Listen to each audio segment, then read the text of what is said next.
Hello, everybody. Come on into the room. As you come in, if you could for me in the chat, state where you are, where you're listening from, whether there's some classrooms that are visiting us on today. We are just so excited to have you all with us on today. So we want to know where you are and where you're watching or listening to us from. So let us know that.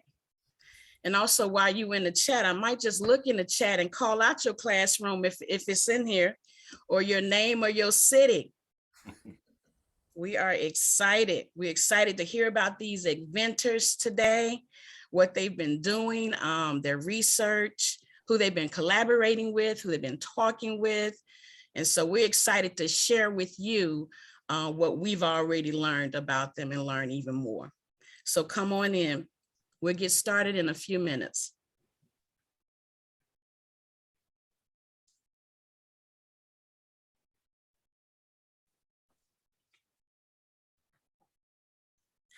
Also, too, while you're coming in, there are some links that are in the chats that you can actually go to that's about our presenters today, inventors on today. So as we talk, there are going to be different links that'll be in our chat. So make sure you go and take a look at those, download those, or click on those so you can find out more about what we're talking about today.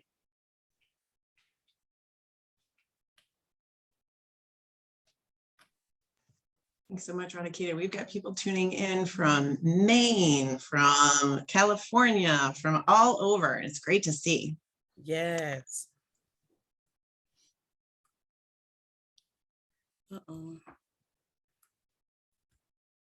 I'm trying to pull up the oh, there it is. Okay. We'll give just a couple of more minutes. Yeah, I say 30 seconds and then we're going to launch in. But yes, we see people tuning in here and it's wonderful. We're so excited to welcome you all to the Pathways to Sustainable Invention virtual speaker series. So while you're tuning in, let me just give you just a little bit about our panel and our vision. Beyond Benign and NOBCChE Society of Science are partnering to design and execute a speaker series to elevate the stories of inventors and students, inventors from diverse backgrounds. So all youth can aspire and be engaged to invent for a sustainable future. From plastics to climate change, there's a shortage of environmental and health hazard impacts in our community every day. Each speaker will be given 5 minutes to share their personal journey as an inventor, and they would then be set, prepare questions, coupled with questions from the audience. So we look forward to getting into this. We're going to just give 30 more seconds. Kate, are we okay? Okay. I think we're good to jump in. So all right. So don't forget, those of you who just tuned in, don't forget to put what city you're from, where you're listening from, your school, if you're at a school there or whatever. Make sure you do that, and also look at the links that we have in there about our panelists. So I'm going to read our panelists on today. So first we have Neal Lester. He's a PhD of Foundation Professor of English and founding director of multiple award-winning Project Humanities initiatives, inclusive of Hacks for Humanity to create technical solutions for the social good at Arizona State, with the expertise in African-American literature and culture. Dr. Lester has authored and edited 7 books and a mirage essays and chapters on topics ranging from the race and gender politics or politics of hair, Black masculinity, and African-American Fourier to Toni Morrison, children books and sexual violence, and violent sex in hip hop and music. His pioneering work on the N-word and his expertise on the cultural appropriations and humanities and entrepreneurship is nationally and internationally recognized. Also an award-winning teacher and a popular radio guest, community conversation moderator and panelist. Dr. Lexter is finalizing his edited collection on global social justice to be published in 2022 on the Modern Language Association. The person that will come behind him is Christine Redhead. She's a software engineer, author, and a 2001 Arizona State Hacks of Humanity Hackathon first place winner. She is a recent graduate from Chicago-based coding bootcamp, Actualize coding bootcamp. She has built her skills through dedicating her time helping to rebuild her community during the pandemic and donating her time to educating the next generation of software developers. Her mission is to inspire our youth to think outside of the box, encourage them to be first free thinkers, and challenge them to find solutions that may be seen unconventional, unconventional. These approaches have allowed her to collaborate in several projects, one dedicated to helping women who want to pivot into tech or get back to the workforce in flexible or female friendly roles. So at this time, take it away, Dr. Lester and Christine. Thank you, thank you, thank you. And welcome, welcome. Thank you for inviting me to be on this panel. First of all, let me clarify, I am not an inventor in the traditional sense. I am also not a scientist. What I am, however, is a facilitator. So as an English teacher who teaches African-American literature and culture, I also direct an award-winning initiative called Project Humanities. And we bring people together to do three things: to talk, listen, and connect. And one of the ways that we do that is through something we call Hacks for Humanity. So while I am not an inventor in the traditional sense, where there's patents and all kinds of other technical things that is like a different language to me, and I'm not a scientist, I analyze things and I facilitate opportunities for scientists and engineers and designers and artists and everybody in between, and I see that's a little blurry, to come together to create something using technology as the centerpiece. So what I want to talk about is a model of diversity within diversity. So often people think of hackathons, and I don't know if any of you have attended a hackathon, and I thought this too.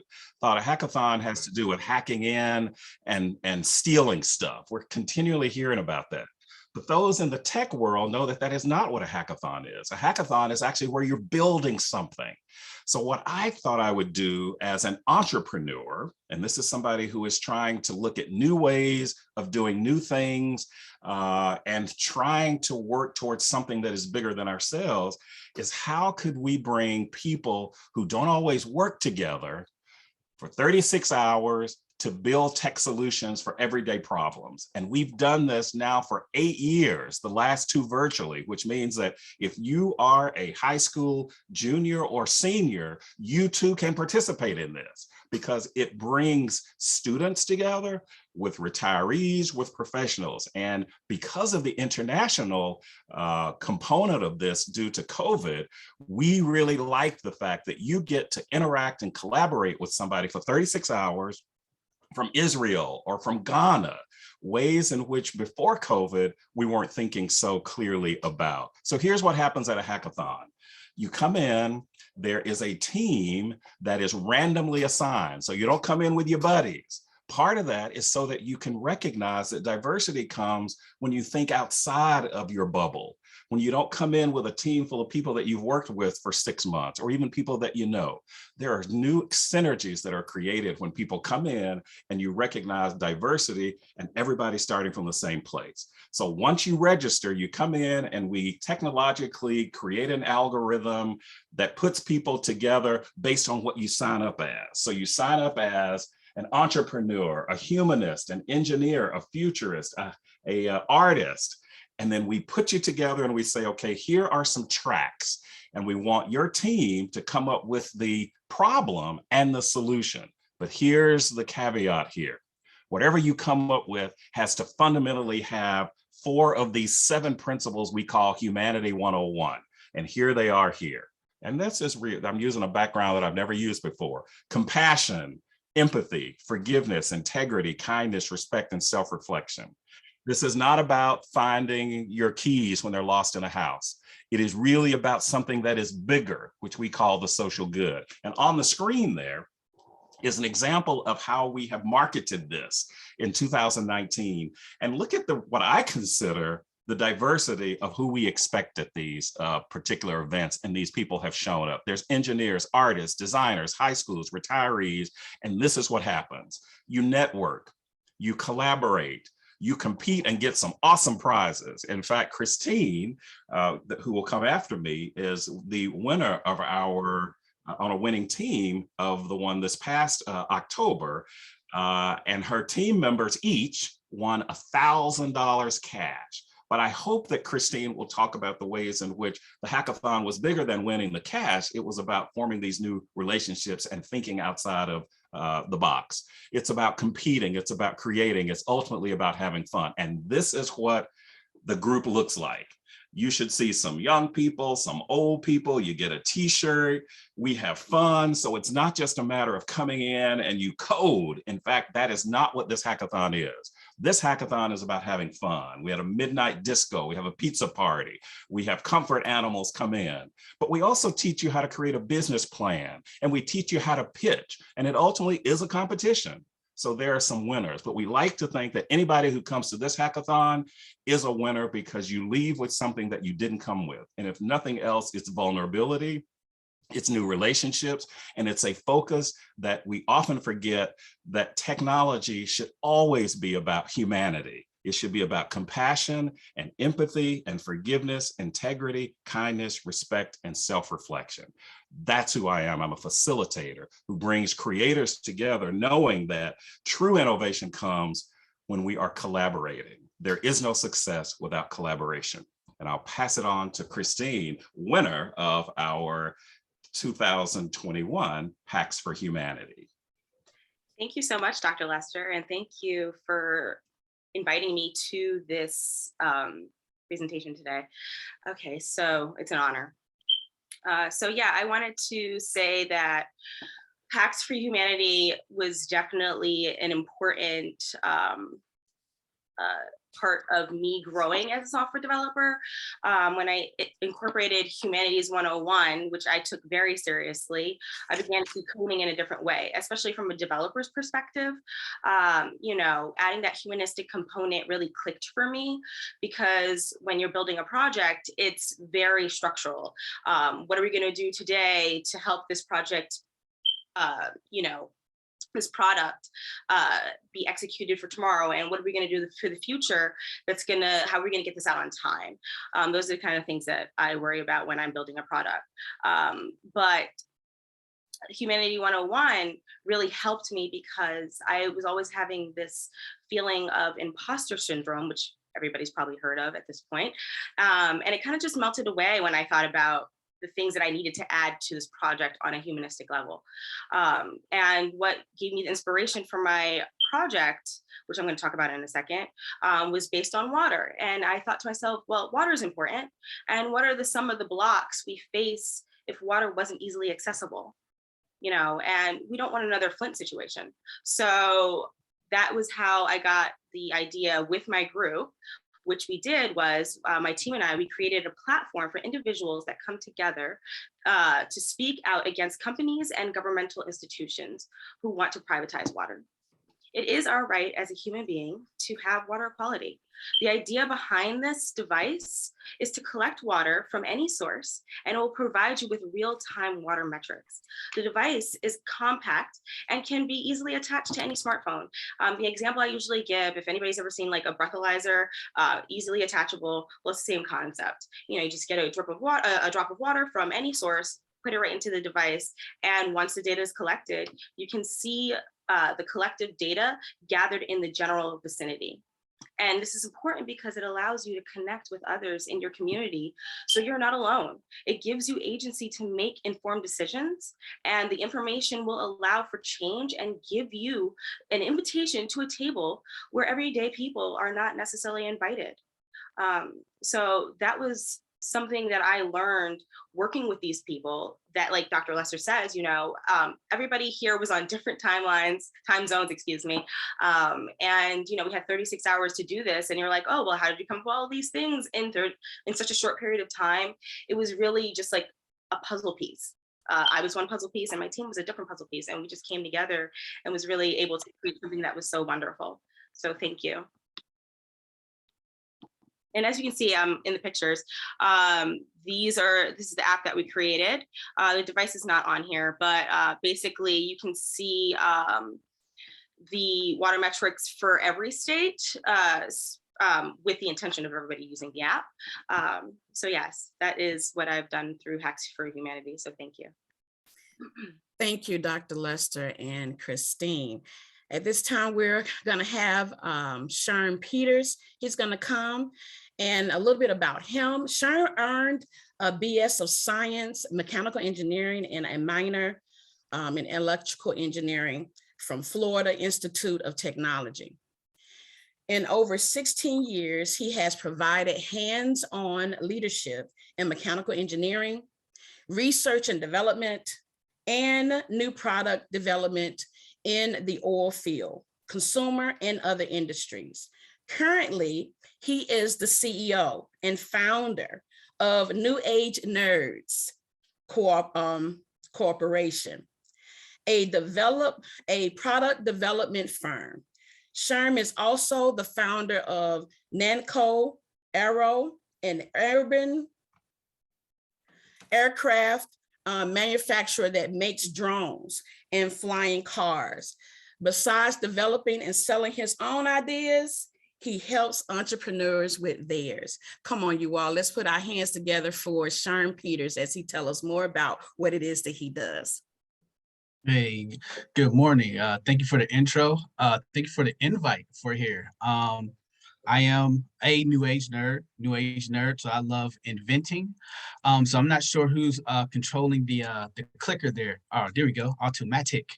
I'm a lover of technology. I am what are being called nowadays geriatric millennials. So I'm up there, but I'm not all the way up there. So throughout my lifetime, technology has really taken over, and I am a lover of tech and tech today, and then taking it all the way out in the future. So graduated from Florida Tech. My goal was to build rockets and robotics, right? I find that the technologies within the rockets and robotics provides you the information to where you can build any and everything on the planet, or anything that could come to my mind was the goal. So I exited with the mechanical and electrical engineering degree. From there, worked in the oil field, research and development. So I've always wanted to be an inventor and make stuff. So in the industry, it definitely provided me the experience to do just that on a higher industrial scale. So working with Fortune 500 companies like National Oilwell Varco, Weatherford, and actually inventing products for them. So I learned, everything there is needed to produce a product, from idea, concept, all the way to a physical thing, and then that corporation goes and sell it for millions of dollars. And as an engineer, and I earned 8 patents, I didn't really get the residuals that I thought I would. So I wanted to go out on my own. Hence why inventing. I am a lover of inventions, creating an idea, actually physically making it, and then building revenue and wealth from it. Like, I love that concept and that process. And I've, brought it as part of my lifestyle and part of my purpose. So yes, I do earn, I've, earned 8 patents, more in the works. And just to go over a few inventions, the next slide here, starting with my own internal inventions, and this is after industry. So one of the things, like, a lot of people, like, where do ideas come from? What made me go into these type of things? It's just crazy ideas that come about. Like, we all have these crazy ideas. The thing is to just do it, actually do it. So I had a crazy idea. Like, I really, when the iPhone first came out, I really wanted it on my wrist. I wanted a phone watch, right? The Apple Watch didn't exist then. So I wanted one. Crazy idea. Some people call me stupid and everything, but I went ahead and made it anyway. And yes, a lot of people called it cool. A lot of people called it stupid. It happens when you're making a product. Some people are going to hate it. Some people are going to love it. It's going to drive you crazy a little bit, because now you have to become confident in your like, in your invention, but in your thing, in what you're making, right? In order to push through. So we have sold a few of those, and I've since pivoted to 3D printers, as you can see in the top middle. There's been a common flow within everything I'm doing. In order to make inventions or come up with my ideas or any one of my friends' ideas, there's tools, inventor tools that are needed. So I created a corporation, New Age Nerds, right? Pretty much there's a band of millennials and above and younger, who love technology and want to invent, but don't really know how or need help. So the intent is to develop tools, the tools needed for inventors to do what they need to do. And the biggest of all that I find is the 3D printer. And I built my first 3D printer years ago. So all the lessons learned and things I wish I had in the 3D printer, I have included in our New Age Nerds 3D printer. And I needed that 3D printer because my ultimate goal is to build flying cars. Yes, really, really, really, really. That's one of the things why I went to Florida Tech, because it's NASA school. And since Florida Tech, I wanted to build flying cars. But there's a lot of technology I had to develop just to get to the small scale. What you see here are drones. So as of today, we are building, manufacturing, and selling drones. Matter of fact, don't call them drones, call them miniature flying cars. The goal is to get the experience of flying a flying car at a small scale. So they have internal FPV cameras on there. So when you put it on and fly this flying car, you'll be inside flying around. That was our intent, with the ultimate goal in a few years, Fly Houston 2025, of building a real life scale flying car. This is the Jetsons age, and New Age Nerds would be the perfect group to build some flying cars. And that's all I have, people. Happy to be here. Thank you so much. Thank you so much. All of the panels, you all did really, really good. I have a couple of questions, but I want to start with Shern first. Shern, I know you through Coach Wallace and some of the stuff that you all are doing down there in Houston. Can you tell us a little bit about that and what you're doing with the students down there? Yeah. So Dr. Wallace is awesome. Dr. Wallace is, I guess, the education. So I'm an inventor. I like making things. I'm an engineer. But a lot of times in STEM organizations, Dr. Wallace is a teacher. So she's a science teacher, didn't really have the industrial actual engineering experience that she really wanted to provide to her STEM students. So we partner together. So I mentor them in the robotics program that she has. So Synergistic STEM is a STEM group focusing on building robotics. So they compete in the FIRST robotics challenges as well as other robotics challenges. And she was in a process of building a makerspace. So makerspace, another a very valuable tool for inventors, people in the community who have ideas don't really have the tools or resources needed to produce those ideas. And a makerspace for us is like one of the top things to provide it in every community is a makerspace. And within those makerspace, 3D printers and other tools.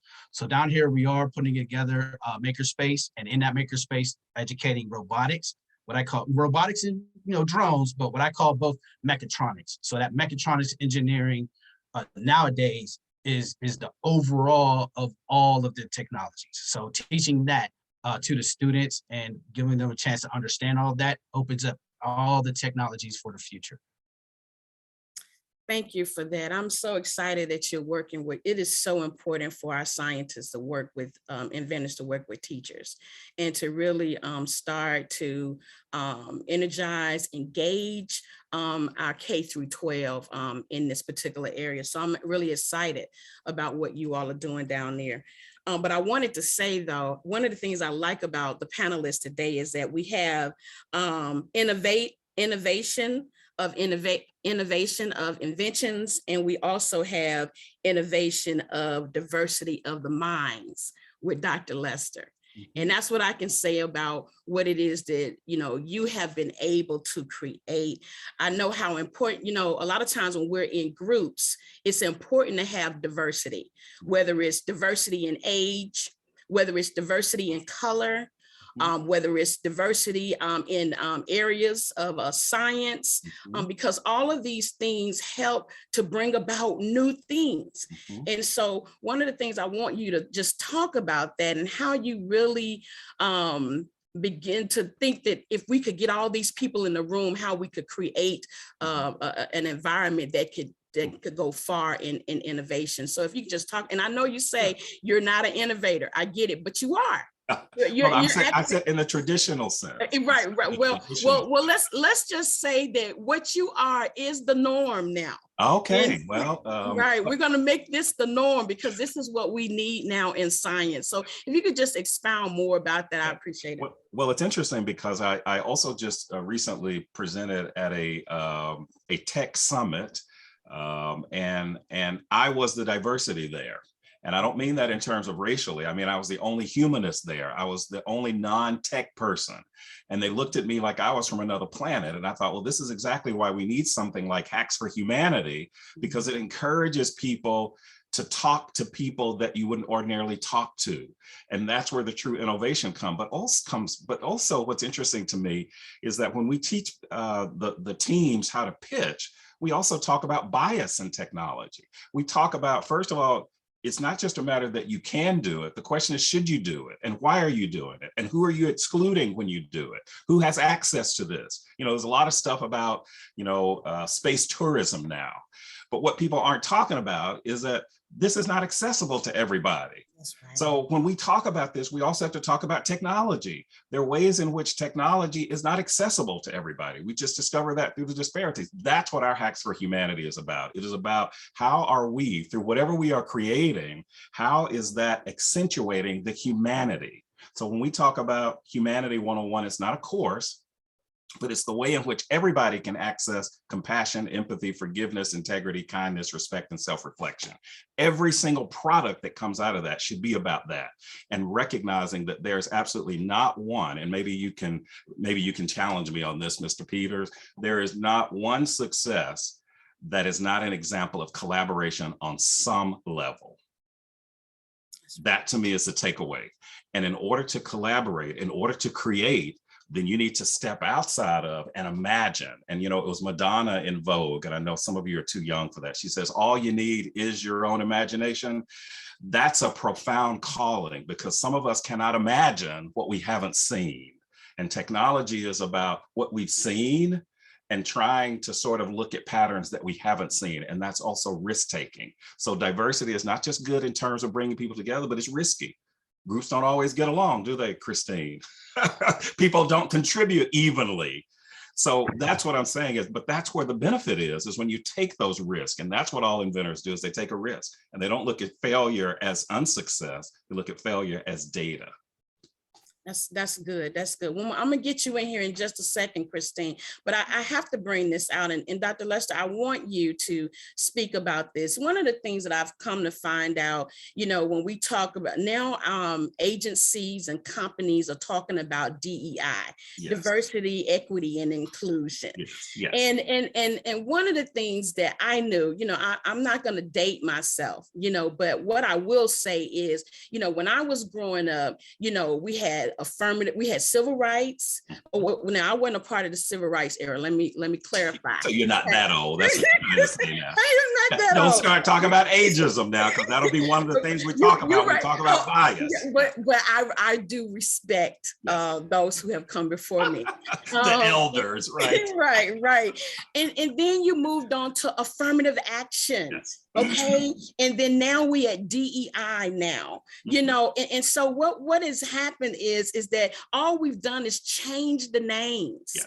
Of an issue that we've continued to not address. And I think what you're doing is so important by putting all of these people into this space, because it allows us to look at things head on and not just in a bubble. Yes. And I'm not just in a bubble. And so I want Christine to talk about when she was a part of her group, and now you're not in a bubble. You in simply a group now that is well versed in many different things. Can you tell me how that dynamic worked when you was a part of that? Yeah, so the group that I had, I worked with a UX designer, 2 software engineers, and myself, and I was in charge of research. And I feel that the group that I had, we had one high school student, a woman that was the UX designer, had been in the industry for a couple of years, and myself and the other gentleman, we were both newly graduates of the boot camp. And I thought immediately, when we started thinking about the ideas of putting this project together, it was kind of all over the place. And I started thinking about Humanity 101. I'm going to bring that back. I was like, okay, all right, what can we do that will pull the heartstrings of these judges, that will make an impact for our future, for our youth, and things like that. And I started listening to the group, and we played like an introduction game, and like we were like, all right, what do you do? What are you good at? Where are you from? One person lived in the Philippines, the other person lived in Croatia, and my friend and I, we lived here in the States. And I was just thinking about how we can incorporate their life experiences into this. And it's also interesting that I do a lot of networking, just, strangers. Hey, how you doing? What do you do? And it's funny because maybe a couple of weeks before the hackathon, I had just met this civil engineer, and we had exchanged numbers, and I was like, oh, that's really cool. I really love your mission. And I tell my group, I'm like, oh, we're calling in the big dogs because we don't really know too much. I'm not a scientist. So I was like, you know what? I don't mind putting myself out there and saying, hey, can I pick your brain for a minute? And my group and I kind of just led with that. We were like, all right, well, we don't have all the answers. We don't need to shine out outside of this group. We're working together for a common goal. And it didn't really become about the money anymore. It just came about, all right, well, let's make it fun. And one of the kids in my group, who was from the Philippines, he had a very thick accent, and he didn't want to present. And I was like, hey, we're all in this together. Just take 2 minutes just to talk about your experience doing this when we had to send out our pitch deck. I was like, don't worry, don't feel nervous, because I've been speaking English my whole life and I still mess it up. So you'll be fine. So, that was kind of just adding that compassion component I thought was important to keeping the group. I thought also, and I might add, the fact that you said, what is a story? Because that is what connects us all, no matter what. We're not born an engineer. We're not born an educator. You're born as a human. So that element stays with us until we end. Now, some of us think we can't get outside that box, but that's what this challenges people to do, is recognize that your humanity is central to who you are before you learned anything. And the fact that we share stories and we tell stories, that's our human connection. Every single product was a story. And that's what you talked about, Christine, is that it's a story. The invention has to come out of a story, and that story has to connect with somebody. 100%. Even if you, and I felt like we were all nervous about it and we wanted to really do good and impress people, but it kind of just melted away when you think about Humanity 101, just having that courage, because I've heard this quote from an animated series that I love. And it says, never forget that fear is the precursor of valor. Mm. And, we're sitting here thinking that we can't make a difference. And when you just start thinking about it on that humanistic level, it was like, all right, well, we're one person bringing this team together. We're creating this team. We can't have one without the team without the one. It kind of just went from there, and we were able to produce this amazing thing. That's good. I'm glad. Now, I don't want to leave our audience out. Michelle, are there any questions out there? Honestly, right now, you guys you're hitting it out of the park. The one question that Nikki has is, are we able to access the final projects or products from the hackathon? So I think Christine stirred up some interest in just the one example she provided. So Dr. Lester, if there's a link or if you want to talk just a few more examples, that'd be great. Well, it's interesting because remember, we've got 36 hours. So a finished product, which may or may not be an app, is not exactly what it is, but we have to have at least a prototype, something that looks like a prototype, but it doesn't have to be a thing because it's not a maker space. What we do is we look at the idea, and the ideas then lead, and we provide some seed money. That's where I come in as the entrepreneur, is I provide the money from the corporate sponsors so that we can give you a prize and have food there for 3 days, around the clock. But the products are listed on the website, and they're just the ideas, because what we don't want to do is give somebody else's idea to somebody else. So there's just enough stuff so that you can see from the past 8 years what those top projects have been. One of the ones that really resonated with me, and it was the winner of our first Hacks for Humanity in 2014, was by 5 people who didn't know each other. They had no idea what they were going to create because we don't give them a topic. They come in and create their own topic. And one person had just had a friend who had died by suicide, and that was weighing heavily on this person. So, and the person said, the person reached out in social media, but nobody responded. So that was the germ of their idea. They created an app that has an algorithm for looking at self-harm and suicide tweets. And those tweets are connected to professionals who can reach out to that person.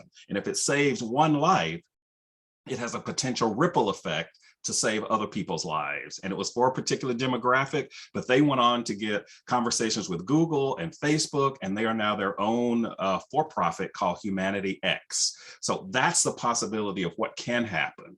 And we provide a little seed money. They do other contests and win more. And it really is about, how do you do something that is not centrally about you, but is about a greater good? And if you can stop somebody from self-harming or hurting themselves otherwise, then that is hugely important. And it all came from people who didn't know each other, but it came from a lived experience and a story.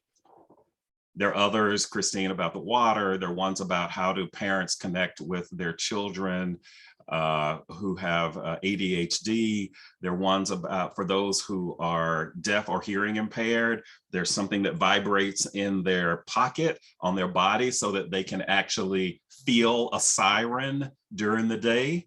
We don't think about that. That's what this is about: privilege and bias, the ways in which we don't often think about.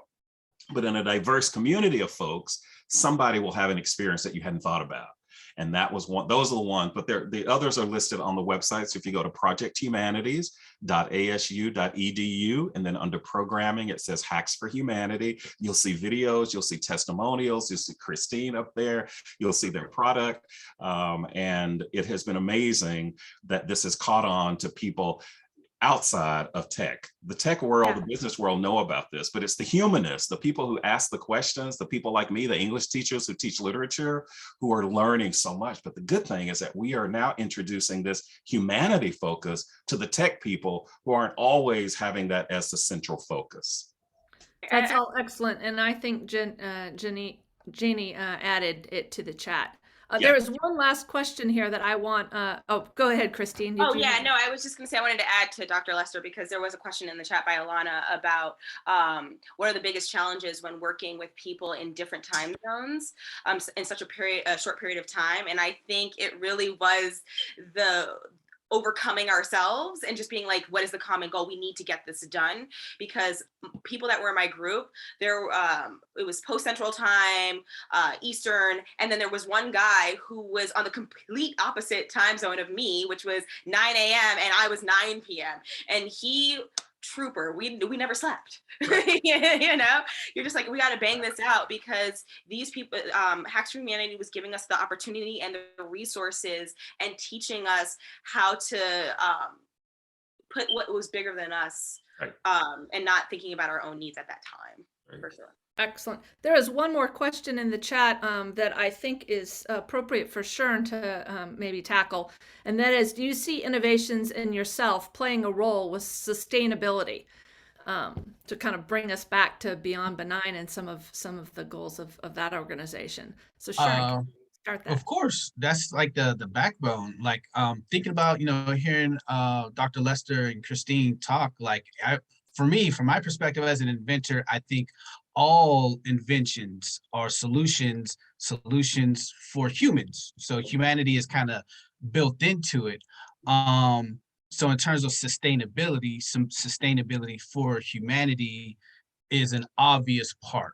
Now, I guess it comes down to the inventor. There may be some malicious inventors out there, but I haven't met any. So don't think that there's like some doomsday type real inventors out there. So the people I've met inventors wise are always trying to do and make something good. And it usually falls down to actually helping people. So when they say necessity is a mother of invention, in terms of, what do we need in the future? And those needs is what drive sustainability. I'll add something to that. I would like to think ideally, yes, about the inventors, but I also know that with everybody using technology, there are also people out there who are out there to disrupt.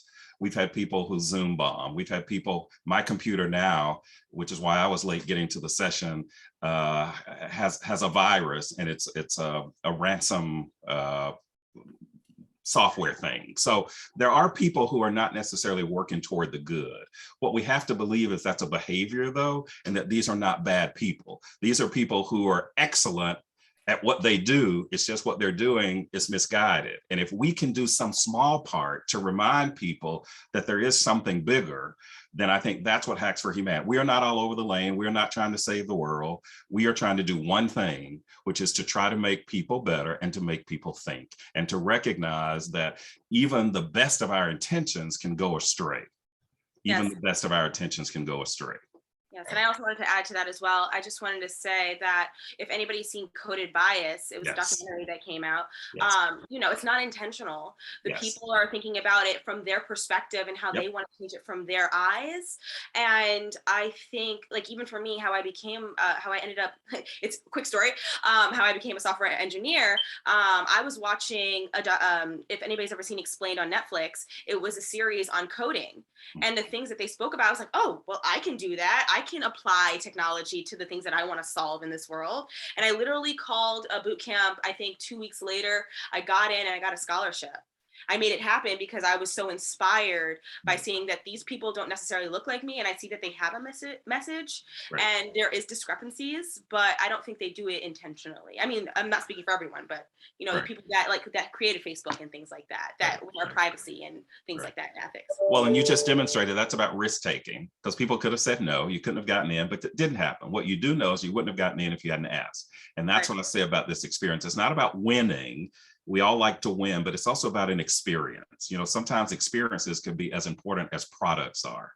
And I think that's what people leave with. If you created a network and you've learned something about yourself and you see the world differently, that's what our experience is. So for those who come in and you just want to code, this is not one. There are plenty of those in Silicon Valley and MIT and other places for that. This is a different one, and it's intentionally different. And just so that you know, Humanity 101 is not a course. It's also not faith-based. Because we think, oh, this is about some kind of, it's not. It's about a faith in humanity and the fact that we have to be better than the headlines and the stories that show us at our worst. And technology is not different than healthcare or education. It has its own biases there. I can tell you, I am excited when we get more people of color at our hackathon. We can get more old people And we can define O, by AARP, and when we can get more women there, because the technology is still very male centric.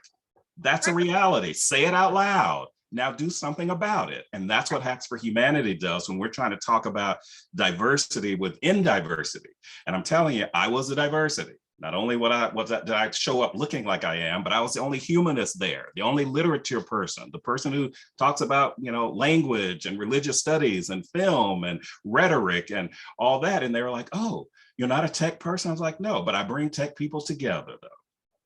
And I'm an entrepreneur because I provide a space so they learn how to pitch, and you learn how to write a business plan, and you learn how networking and collaboration are key to any success, no matter what that invention is. Now, I want to ask a question to Shern and Christine, from the invention side of things. Like I stated before, we're trying to reach our K through 12. We want them to understand that they can do this. And a lot of times the reason why they don't do it is you are what you see every day. Okay, that's one thing. The other thing is sometimes trying to get over their own challenges of fear. Maybe they don't look a certain way. Maybe they don't talk a certain way. You talked about the young man being afraid to talk because he felt like he wouldn't be received. Shern, what are some of the things that you're doing down there with the youth to help them to get over, those type of complexes or things, those boxes that society tends to place us in? We watch Facebook, we on Instagram, it's telling us, it's curving us and telling us this is the way we need to look, this is the way we need to speak, this is how we need to go about it. But talk about some of those things that you're trying to help with some of the kids down there. And Christine, just talk about even your own challenges of getting over some things, as well as working with other youth in the community with that. So for me, I believe that's addressed through mentoring. Like you said, I was one of those kids. Like, it's hard to become something that you haven't seen, even though I did that. But I'm on a mission to prove a lot of statistics wrong. So I'm on a separate mission on that. So in terms of what would have really helped me, having somebody like me around so I could ask. It's not that I couldn't speak up. I did speak up. Like, hey, how do I invent this? And when you're out there inventing in a group full of people who aren't engineers or aren't really thinkers like that, all you're going to get is, I don't know. Like, what are you, weird? Like, I don't know how you can make that little thing your idea. I don't know. And along with the I don't knows, there's nowhere to go find it. So like, you're just left to have to figure yourself out. And that's where many of the young entrepreneurs or young thinkers are. They're left to just figure it out. So hopefully, some good science teachers are out there. I know talk about networking, the teacher that led me to Dr. Wallace, that led me here, was one of those things. That teacher, she is all for of getting those students who are interested writing with people like inventors, people like me, so that they can ask those questions. How do I do this? How do I do that? How do I do this coding? How do I get into coding? Do I need a 3D printer? How do I 3D print? So there's a whole lot of questions that a person who has done it has to be there for them to answer and provide some resources, walk them through it to actually do it.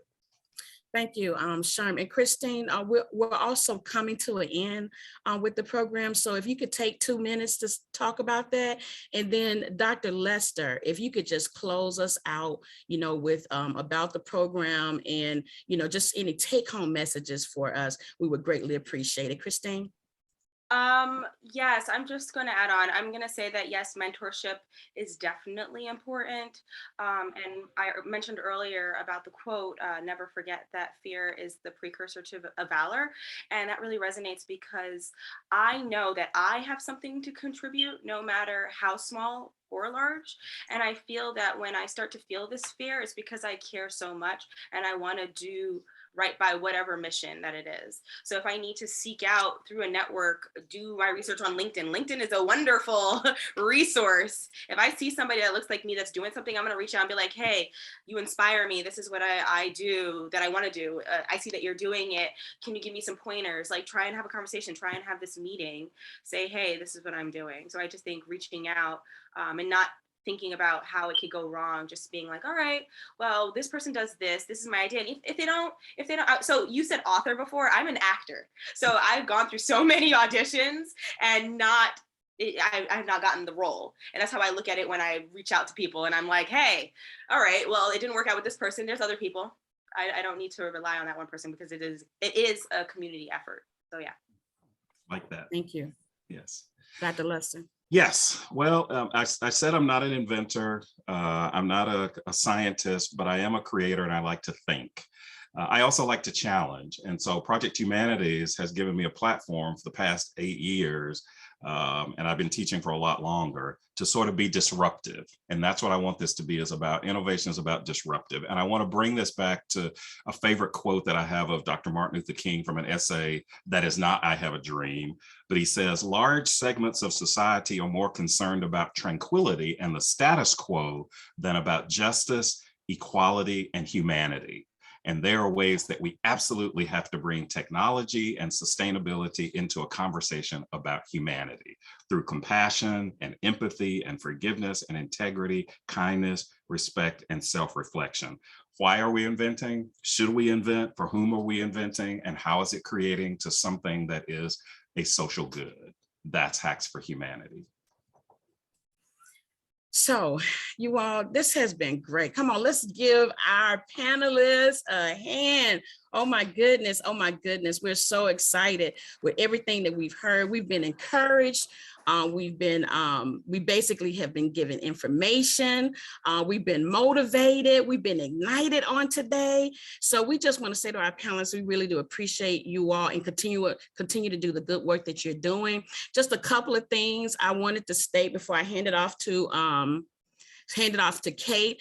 NOBCChE, we're having our first Junior Scholar Summit, February 2022. So we want everyone to join us. Go sign up now online. It's open registration right now on our website. So please, I've put a couple of things in the chat for you to go to the flyer for that.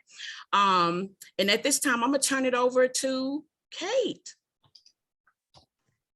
Thanks so much. This was so phenomenal and really resounding messages from everyone. So thank you for sharing what's truly inspirational. And I will 100% echo that. I feel fired up now and I'm ready to, go out there and what is it that we can do today to continue to, make this world a better place through every way that we possibly can, and whether that is inventing, using green chemistry as a tool, whether that is inventing, utilizing, the tools of coding, whether that's inventing, utilizing the tools of engineering, whether or not that is, again, putting our humanistic components into just ourselves, into our group work that we're doing. This was all really phenomenal. So I just would love for all of you to tune back in for our next session that will be on February 9th. And you, as long as you can register from that same link that I know is in the chat, we look forward to seeing you then. So again, just a really huge thank you to the Lemelson Foundation for their support to enable this event to happen and this entire speaker series, and a huge shout out to our partners in making this happen, NOBCChE, Society for Science, and Beyond Benign. So thank you so much and have a fantastic rest of the day. Take care. Bye. Thank you all.